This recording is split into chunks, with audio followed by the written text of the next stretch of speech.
சமைக்கலாம்ல நம்ம என்ன பார்க்க போகிறோம்னு பார்த்தீங்கன்னா ஒரு அருமையான சாம்பார் சாதம் தான் எப்படி செய்கிறதுன்னு பார்க்க போகிறோம். இது ரொம்ப சிம்பிளாக சீக்கிரமாக செஞ்சிடக்கூடிய ஒரு சாம்பார் சாதம். வாங்க எப்படி செய்கிறதுன்னு பார்க்கலாம். அதுக்கு ஃபஸ்ட்டு தேவையான ஐட்டம் என்னென்னு சொல்லிடுறேன். ஒரு வெங்காயம் கட் பண்ணி வச்சுருக்கேன், ஒரு தக்காளி கட் பண்ணி வச்சுருக்கேன், 2-3 கத்திரிக்காய், ஒரு 10 போல் பீன்ஸு, ஒரு அரை முருங்கைக்காய், ஒரு அரை கேரட், 2 பச்சை மிளகா, புளி ஊற வச்சு வச்சுருக்கேன் ஒரு சின்ன லெமன் சைஸ்க்கு. அப்புறம் அரிசியையும் பருப்பையும் சேர்த்து நான் ஊற வச்சுருக்கேன். கரெக்டாக நான் இந்த டம்ளரில் 1/4 அளவுக்கு ஊற வச்சுருக்கேன். 3/4 அளவுக்கு அரிசியும் அரை அளவுக்கு பருப்பும் ஆட் பண்ணியிருக்கேன். அண்ட் இப்போ நம்ம ஸ்பைசஸ் ஃப்ரெஷ்ஷாக செஞ்சு சாப்பிட போகிறோம். ஃபஸ்ட்டு ஒரு பேனில் எண்ணெய் ஊற்றிக்கோங்க. அதில் 1 ஸ்பூன் தனியா ஆட் பண்ணிக்கோங்க, 1 ஸ்பூன் கடலைப்பருப்பு ஆட் பண்ணிக்கோங்க,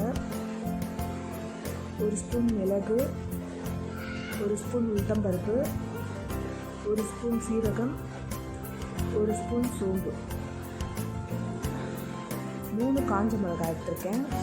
கலர் கொஞ்சம் கொடுக்கறதுக்காக 5 காஷ்மீர் மிளகாய் எடுத்துருக்கேன். இப்போ இது எல்லாத்தையும் நல்லா கோல்டன் ப்ரௌனுக்கு வறுத்துக்கலாம். நம்ம வறுத்து ஃப்ரெஷ்ஷாக அரைச்சி செய்யப்படுறதால சாம்பார் சாதம் ரொம்ப சுவையாக இருக்கும். இப்போ எல்லாமே நல்லா வறுபட்டுருச்சு. இதை மிக்ஸி ஜாரில் போட்டு நல்லா ஃபைன் பேஸ்ட்டாக அரைச்சி எடுத்துக்கலாம். பாருங்கள், நல்லா பவுடராக அரைச்சி எடுத்துக்கிட்டேன். இப்போ இது தனியாக இருக்கட்டும். இப்போ நம்ம சாம்பார் சாதம் செய்யலாம். அதுக்கு ஒரு குக்கர் எடுத்துக்கோங்க.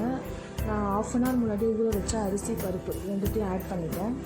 இப்போ இது கூட நம்ம என்ன ஆட் பண்ண போகிறோம்னா நம்ம வச்சுருக்க எல்லா வெஜிடபிள்ஸும் ஆட் பண்ண போகிறோம். கத்திரிக்காய், பீன்ஸ்,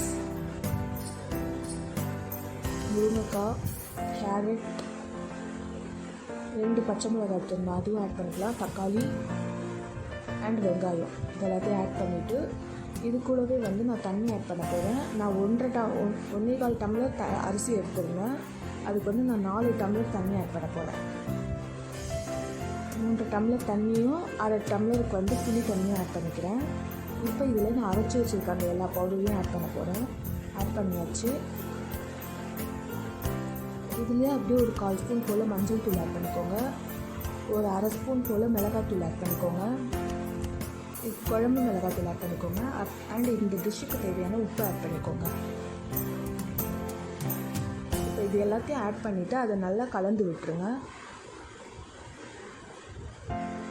இப்போ இதை நம்ம குக்கர் மூடி போட்டு 2 விசில் விட்டு இறக்க போகிறோம். இப்போ குக்கர் மூடி போட்டாச்சு. 2 விசில் கரெக்டாக ஹை ஃப்ளேமில் வச்சு இறக்கிடுங்க.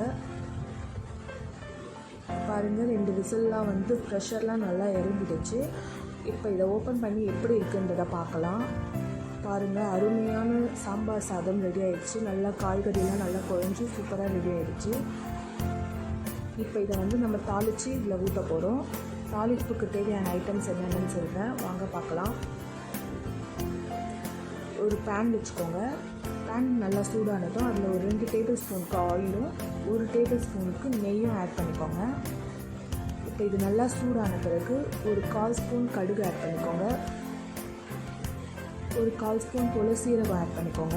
இப்போ இது நல்லா பொரிஞ்சதும் காஞ்ச மிளகாய் 2, கொஞ்சம் கருவேப்பிலை ஆட் பண்ணிவிட்டு இது எல்லாத்தையும் வறுபட்டதும் ஸ்டவ் ஆஃப் பண்ணிவிட்டு லாஸ்ட்டில் பெருங்காயத்தூள் ஆட் பண்ணிக்கோங்க.